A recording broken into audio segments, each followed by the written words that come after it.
Right, ayan, meron tayong bagong unit na parating. Ayan, Mitsubishi Adventure. Ayan, sumisenyas. Eto na. Ayan, so ayun, wala kang masasabi dyan. Hintayin nyo lang yung vlog at ipapakita natin ang napakagandang bilis, oh. Ang layo kaagad. Abang-abang, marami pang kasama yan. Right, eto na, diretso carwash na.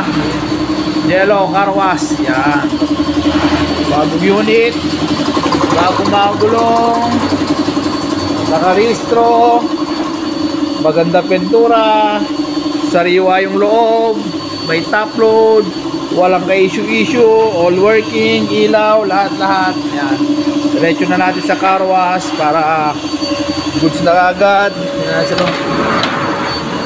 Manual transmission, low mileage, 139.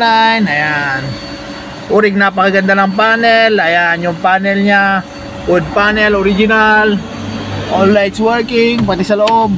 Ayan, diretso tayo sa car wash para pagkatapos mapasayo na.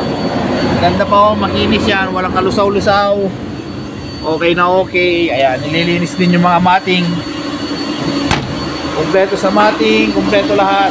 Banana type pa yung wiper. Ayan, yung mga mating, okay na okay. So ayun, kung interested, PM na kagad. Ang ganda, sariwa. Di sa mga naka-order ng Adventure, ayan, sa dami nyo, hindi ko na kayo na-save. Ayan, PM na lang kagad para mapasin nyo na. Napakagandang Mitsubishi Adventure. Bye bye.